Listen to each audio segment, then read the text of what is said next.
have two questions. One is for Supervisor Mar. Back several years ago, I used to work at a job where I had to do a lot of advocacy for underrepresented communities. And at that time, supervisors would come together and support each other on an issue. So if, for example, you have a situation here in your district, do you have any support from any other supervisors that would be reinforcing not only the planning commission, but even to have the mayor understand this is a serious problem? Because historically, the Sunset, or the west side of San Francisco, has always been underrepresented, and this is clearly an example. And it continues. So do you have support from, or have you even tried to collaborate with other supervisors to make this issue surface even further? Thanks for that question. And actually, I did want to say that this highlights probably a much broader problem throughout our city, because there's a lot of, in fact, most of the development that's happening in the city right now is happening on infill sites, and many of them are former gas stations or dry cleaners or mortuaries. In fact, in the Sunset District right now, besides 2550 Irving, and there are two recently completed projects.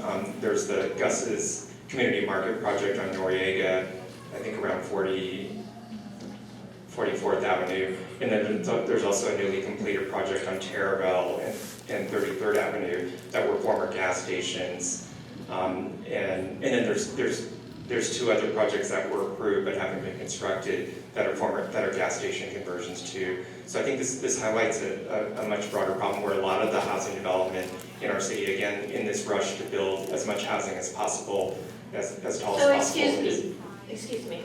I understand that you're repeating yourself, and we know this, especially for long-time residents. But I asked you a question. Do you at least communicate and ask other supervisors to support you on such matters as this, and to come together unified as multiple districts and to support you? Yes or no?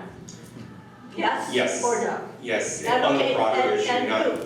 Name one other supervisor who supports you. Well, so I have been working on the broader issue of development on contaminated sites. I sponsored the resolution at the Board of Supervisors supporting SB 37 last year, which is a state bill that would prohibit local planning departments from exempting...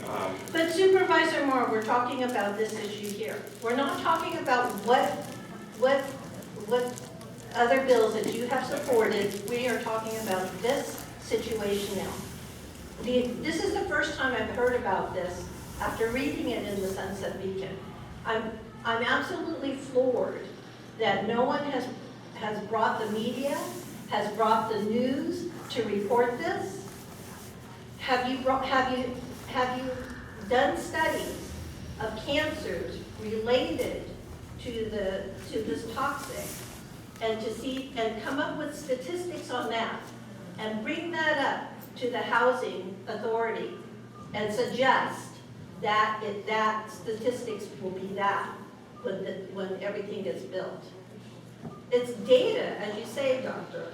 And I work in the industry. I work for the pharmaceutical industry, so I know. And if you tell them that the percentage of cancers in this area, sorry. So that's all. So I understand again, the oversight agency that really has authority here is the State Department of Toxic Substance Control. So that's where MSNA's focus has been. That's where my focus has been. It's not, but I do appreciate this idea that we can possibly take some action on a local level to get the planning department to designate this as one site, and that's something I will definitely commit to following up on.